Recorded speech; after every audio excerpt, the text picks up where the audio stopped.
సాధారణంగా ఏ గర్భగుడిలోనూ భక్తులకు ప్రవేశం ఉండదు. కానీ ఈ కనక మహాలక్ష్మి ఆలయంలో మాత్రం భక్తులే నేరుగా అమ్మవారిని పూజించవచ్చు.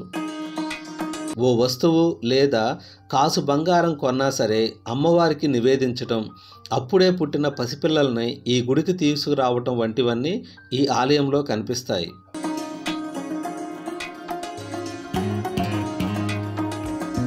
సత్యంగల తల్లిగా, భక్తుల పాలిట కొంగు బంగారంగా పూజలందుకుంటున్న కనక మహాలక్ష్మి ఆలయం విశాఖపట్నం పాత నగరంలోని బురుజుపేటలో ఉంటుంది. ఈ ఆలయంలోని గర్భగుడికి పైకప్పు ద్వారాలు ఉండవు. ఎవరైనా నేరుగా గర్భగుడిలోకే వెళ్ళి అమ్మవారిని పూజించవచ్చు. 126 సంవత్సరాల చరిత్ర ఉన్న ఈ ఆలయంలోని అమ్మవారికి ఎడమ చేయి ఉండదు. పూర్వం ఈ రాజ్యాన్ని పాలించిన విశాఖ రాజులు అమ్మవారిని తమ ఇలవేల్పుగా కొలిచేవారు. ఇక్కడ వారి కోట బురుజు ఉండటం వల్ల ఈ ప్రాంతానికి బురుజుపేట పేరు వచ్చిందని అంటారు. ఓసారి శత్రువులు ఈ రాజ్యం మీద దండెత్తినప్పుడు విశాఖ రాజులు తమ ఇలవేల్పును భద్రపరిచే ఉద్దేశంతో అమ్మవారి విగ్రహాన్ని బావిలో వదిలేశారట. ఇది జరిగిన కొన్నాళ్లకు కాశీకి బయలుదేరిన ఓ బ్రాహ్మణుడు పూజా కార్యక్రమాలు చేసుకునేందుకు ఈ ప్రాంతంలో ఆగాడట. స్నానం ఆచరించి సూర్యుడికి అర్ఘ్యం వదులుతున్న సమయంలో అమ్మవారు తన ఉనికిని తెలియజేసి బావి నుంచి బయటకు తీసి ప్రతిష్ఠించమని చెప్పిందట. అయితే కాశీకి వెళ్ళే తొందరలో ఆ బ్రాహ్మణుడు అమ్మవారి కోరికను సున్నితంగా తిరస్కరించాడట. దాంతో అమ్మవారు ఆగ్రహించి తన ఎడమ చేతిలో గల ఆయుధంతో అతన్ని సంహరించేందుకు సిద్ధమవటంతో ఆ బ్రాహ్మణుడు శివుడిని శరణు కోరాడట. పరమేశ్వరుడు ప్రత్యక్షమై అమ్మవారి ఆగ్రహాన్ని తగ్గించేందుకు దేవి ఎడమ చేతిని మోచేయి వరకు ఖండించాడట. అలా ఆమెలోనే ఆగ్రహం మాయమై శాంత స్వరూపిణిగా మారిపోయింది. ఆ తరువాత స్వామి ఆమె కనక మహాలక్ష్మిగా పూజలు అందుకుంటుందని చెప్పి అంతర్ధానమయ్యాడట. అలా అమ్మవారు బురుజుపేటలో రోడ్డు మధ్యలో వామహస్తం లేకుండానే వెలిసి పూజలు అందుకుంటుందని కథనం. అయితే 1917 ప్రాంతంలో ఇక్కడ చేపట్టిన రోడ్డు విస్తరణ పనుల్లో భాగంగా అమ్మవారి విగ్రహాన్ని ఓ మూలకు జరిపారు. ఆ తర్వాత ఇక్కడ ప్లేగు వ్యాధి ప్రబలి చాలామంది చనిపోవడంతో ఇందుకు కారణం అమ్మవారి విగ్రహాన్ని జరపడమేనని భావించిన భక్తులు మళ్ళీ దేవి విగ్రహాన్ని రోడ్డు మధ్యలోనే ప్రతిష్ఠించారట.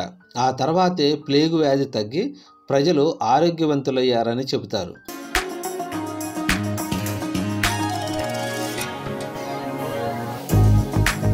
కనక మహాలక్ష్మిని సేవించే విషయంలో ఎలాంటి వివక్ష ఉండకూడదనే ఆలోచనతోనే ఆలయానికి వచ్చే భక్తుల్ని గర్భగుడిలోకి అనుమతిస్తారు. ఇలా వచ్చే భక్తులు అమ్మవారిని నేరుగా పసుపు కుంకుమలతో పూజించి కొబ్బరికాయలను కొట్టి నివేదించుకుంటారు.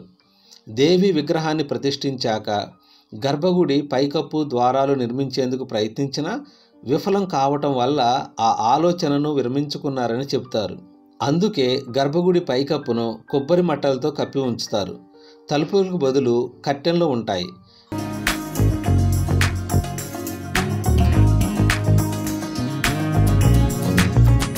ఇక కనక మహాలక్ష్మిని చుట్టుపక్కల ప్రాంతాల వారు తమ ఇలవేల్పుగా భావిస్తారు. అందుకే అప్పుడే పుట్టిన పసిబిడ్డల్ని, కొత్తగా కొన్న వాహనాలను, బంగారాన్ని మొదట అమ్మవారి వద్దకే తీసుకువస్తారు.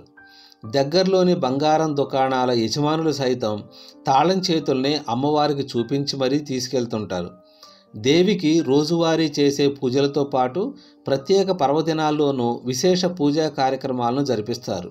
ముఖ్యంగా మార్గశిర మాసంలోనే విగ్రహం వెలుగు చూడటం వల్ల ఇక్కడ ఏటా మార్గశిరంలో నెల రోజుల పాటు అంగరంగ వైభవంగా మాసోత్సవాలను నిర్వహిస్తారు. ఈ ఆలయం విశాఖపట్నంలోని బురుజుపేటలో ఉంటుంది. విశాఖపట్నం వరకు విమానం, రైలు, బస్సు మార్గాల్లో చేరుకోవచ్చు. విమానాశ్రయం నుంచి ఆలయానికి 30 కిలోమీటర్ల దూరంలో ఉంటుంది. రైల్వే స్టేషన్, బస్ స్టేషన్ నుంచి ఆలయానికి వెళ్లేందుకు ఆటోలు అందుబాటులో ఉంటాయి.